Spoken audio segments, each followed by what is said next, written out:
Excellent. Ian, thank you always for a kind introduction. And whether it's a good morning, good afternoon, or good evening to our audience, happy CX Day. This is such a great opportunity for us all to join together. And I'm so pleased to have been invited to speak with you about what it means to stay safe and to share with you some lessons from the hospitality business. So I'm going to talk and walk at the same time for a moment here as I start to share my screen. Now, I won't share too much of my background. Ian was kind enough to cover some of it, but I'll acknowledge again that I'm the Senior Manager of Global Quality for Marriott International, where I support quality improvement efforts and technology for a portfolio covering 7,500 hotels around the world, with brands like the Ritz-Carlton, Renaissance, Residence Inn, and everything in between. I also serve as the founder and partner of the Hospitality Leadership Academy. And with a fantastic team, we offer other organizations lessons in delivering five-star service and CX strategy. And I'm so excited to be speaking with you today again about the topic of what the hospitality industry has learned over the last couple of years and how your organization might benefit from some of these lessons as well. So without further ado, let's dive right in. There are four main things that we're going to talk about. First, I'll set the stage by sharing with you the state of the hotel industry. We'll talk a little bit about some emerging guest trends that arose during the course of COVID-19, and then I'll walk you through a recommended approach that we consider staying safe, but that might be transferable to you and your organization as you think about customer experience related communications and experience design. So let's start with that current state on the industry. And we're actually going to go back a year to 2020. On your screen, you see a glimpse of the cavity. I don't think there's any better way to put it, that occurred in March and April when the industry essentially bottomed out. At least in the United States around that time, as well as in many other parts of the world, the effects of COVID-19 became apparent and very quickly rampant. And over the course of a single weekend in March, we went from occupancy in the United States in the range of upwards of 60% all the way down into the 20s, and for some hotels, even into the single digits or absolutely non-existent occupancy. When we think about other challenges that our industry has faced in the past, like the 2008 financial crash or the implications of the 9/11 terrorist attacks in the United States, it's been said that this most recent recession caused by the pandemic was equal to all of those combined. And yet, as time went on, as we as humans became acclimated to the circumstances of the pandemic, as protocols were put in place by businesses and by governments, and as consumer behavior started to take shape, we've seen recovery continue to rebound. And while there's still a light shining down at the end of the tunnel, fortunately, we're no longer in such a dire state as we were back in the spring of 2020. The interesting thing that I'd like to point out, though, about this graph and that sudden trend is that it has a lot of resemblance to a curve that many of you, especially in the tech space, might be familiar with, and that's Everett Rogers' tech adoption curve. The basic idea is that when a new piece of technology is introduced into the marketplace, there are some early innovators who can't wait to get their hands on it. Think about the people who wait in line when a new iPhone is released. Then you have early adopters, and progressively an early majority, a late majority, and then laggards, all together increasing the market share for that product or service over time, but taking time in order to reach full maturity for that product in the marketplace. Again, there was some similarity here with the most recent pandemic compared to those earlier recessions, because it wasn't just a matter of having the financial resources for businesses and consumers to get back into travel, but because there are also psychological and social implications associated with the pandemic. Safety is obviously at the forefront of just about everything people are doing these days. And along with that come different rules and protocols for hygiene that take time to mature, just like is suggested with the tech adoption curve. The curve also suggests some type of a social proof. that watching other people go through experiences provides comfortability, assurance, and some degree almost of testing to make sure that experiences are meeting expectations. And so, as the pandemic unfolded, and especially as we've approached the road to recovery, companies like Marriott, Hilton, Hyatt, and others in the hotel business have adopted a framework similar to this tech adoption curve as we think about changing consumer preferences. The reality is that during this time, we faced a challenge from a segmentation standpoint. The hospitality industry has always been welcoming to everybody. We welcome in our hotels from around the world customers going from one place to another. And yet, the pandemic has emerged two psychographic characteristics that are relatively new, at least over the course of the past few years. We have a large population of guests on one end of the spectrum who are risk averse. They were hesitant about contracting COVID-19, hesitant about spreading it, unfamiliar with the expectations of what it meant to stay in a hotel and what it meant to travel during those challenging times. And it still remains top of mind for many of our customers today. At the same time, there was a more risk-tolerant part of the population on the other end of the spectrum. They were accepting of the risk for a variety of reasons, whether it be because they became vaccinated, they had more free-spirited thinking, or they were seeking value at a time when prices for hotel rooms, restaurants were at practically an all-time low. This became a challenge because this spectrum created essentially a dichotomy of customers. On one hand, you want people to feel incredibly safe, especially that risk-averse population. On the other hand, we want to make sure that we're delivering value in the way that our risk-tolerant customers might expect that it be provided, especially as they compare the pre-COVID world and the prices they paid then to the experience that they received as we've approached the road to recovery. Nowhere has this probably been more evident than the example of the classic continental breakfast in a hotel. On one hand, our guests who are more risk averse could probably do away with the breakfast buffet altogether. At the same time, many of our value-seeking guests saw the continental breakfast as a staple of their hotel stays, a key part of the value proposition. And when it went away, that value proposition and the contract mentally that guests had with hotels broke down a little bit, especially amongst those risk accepting. And so we're going to talk in a little bit about what Marriott and other companies have done with the breakfast buffet. But in order to do so, I'd like to pose a question that I think all businesses, especially those in the brick and mortar space, need to answer. How can we restore customer trust while operating safe experiences that deliver fair value? At the end of the day, we need to serve both types of customers and everybody in between. Again, think of it as a spectrum. But how do we do that? By delivering value and keeping safety top of mind at the same time. There's a framework in the hospitality industry that's recently emerged, coined by Larry Mogolansky, called Cleanliness Theater.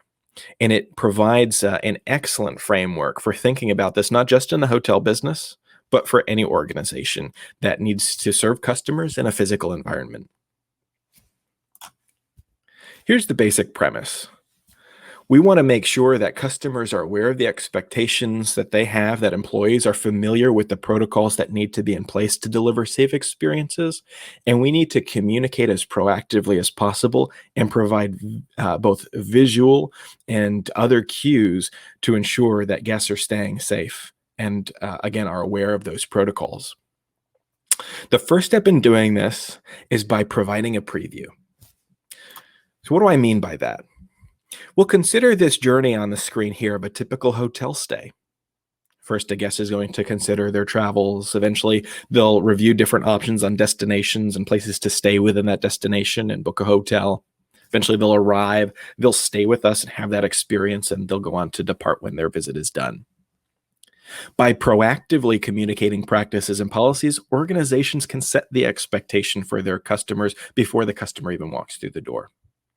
So for hospitality companies, a focus very quickly became making sure that our advertising focused on cleanliness protocols across all media channels, whether it be social media, televised, or otherwise. During the booking process, when guests were searching on hotel websites, when they were transacting a reservation, it was important to also disclose policies and cleaning practices then, making sure that guests understood that safety and cleanliness are a priority, outlining the steps that companies like Marriott are taking to keep guests safe, and sharing our expectations for guests, whether it be in the form of wearing masks or social distancing. As guests arrive and stay, these communications become increasingly important and ever present for guests. From an arrival standpoint, it means explaining these practices and policies again, either at the front desk or through other check-in mediums like kiosks or mobile phones. And then during the stay, signage and other design interventions can help to set the expectation. You hear me say this over and over again, set the expectation. The idea is that we don't want to leave customers in the dark, especially as they're entering this brave new world. We want everybody to understand their responsibilities for keeping safe communities in hotels. And the best way to do that is by being clear and transparent and as proactive as possible with letting people know, guests and employees alike, what's going to be expected of them. And again, what we as an organization are doing to protect their best interests. But once that preview is set, we actually have to deliver a clean and safe experience, and we have to set a clean scene. Now, here's the challenge in the hotel business. So many of our cleaning activities literally and figuratively happen behind closed doors. You may have heard the expression, if a tree falls in the woods and nobody's around to hear it, did it make a sound? And a similar question could be posed of hotel operations. Traditionally, housekeeping has been one of those out of sight, out of mind activities. Room attendants, of course, have always cleaned hotel rooms day in and day out, but it happens behind closed doors. And many hotels preferred not to even have housekeeping carts cluttering hallways, preventing any aesthetic flaw from the guest perspective. And yet, in this day and age, with safety at the forefront of consumer expectations, it's so important that we not only communicate cleanliness practices, but that we visually convey them. And so there are different steps that the industry has taken. If you've stayed at a Hilton hotel recently, you may have seen door stickers, like the example shown on the screen, that visually mark a room has been cleaned by a housekeeping attendant, and that provides information about the cleaning protocols in place. Think also about touch points within the guest experience. It's I'm sure infamous to many stories about remote controls in hotel settings. And of course, hotel companies do our best to make sure that these stay clean. But to add that extra level of comfortability for guests, to provide that additional visual cue, we've seen companies start to embrace the use of wrappers for remote controls, or even to employ digital technology to allow you to control TVs from your own personal devices. All of this is intended, again, not just to communicate cleanliness, but to find ways in the customer's journey to provide that additional reassurance, sometimes in subtle ways, and sometimes in quite overt ways. Many of you, I'm sure, are familiar with Maslow's hierarchy of needs that builds from needs like safety and security up towards self-actualization. And in times of crisis, especially where there's a higher tendency toward risk aversion, thinking of that hierarchy is so important, and making sure that we're acknowledging those fundamental safety and security needs, those hygiene needs, is critical before any other part of the experience can continue. Now, here's an interesting observation that a research team I was part of discovered as we were evaluating the effects of COVID-19 on consumer preferences. So along with some professors at Oxford Brookes University in the United Kingdom and Boston University here in the United States, we surveyed travelers both pre-pandemic and mid-pandemic to understand how their preferences for hospitality operations were changing. One of the things that we found is that different accommodation types aren't trusted equally. Branded hotels on average triggered a higher degree of trust and feelings, or at least sentiments of safety, compared to options like independent hotels or shared home accommodations like Airbnb or VRBO, compared even with staying in relatives' homes. I think this offers an important lesson for all of us in customer experience, whether you work for a renowned brand name organization or a more boutique operation. Considering the reputation that your brand has means considering the goodwill that your brand carries and the trust that might have been built up as a result of that goodwill. Companies like Marriott, Hilton, and Hyatt have tried from an advertising standpoint to lean into that goodwill over the course of the pandemic, leveraging our communications platforms to reinforce trust that we've built over time, and doing our best not to exhaust that bank of trust in situations where we didn't fulfill guest needs. And we do that by quickly empowering our employees to correct problems as they arise. But for organizations that might be on the more boutique side of the spectrum, in this case, like independent hotels, an opportunity exists to partner with well-known brands. Tapping into the equity of organizations responsible for cleaning products or academics working in the biomedical spaces on the cutting edge of research. And having those affiliations has helped independent brands or smaller brands build up that brand equity, inspire trust, and see a resurgence in guests coming back and staying with them just as well as those larger organizations with stronger brand equity outright. So we've talked about setting the stage. We've talked about providing and communicating that preview. We just covered what it means to provide those cues and touch points throughout the experience to make sure that customers understand the priorities of the organization and the steps being taken to provide that clean and safe customer experience. Now, how are we actually bringing this to life? There are a couple of things. So you might recall from earlier that challenge that we faced with the breakfast buffet.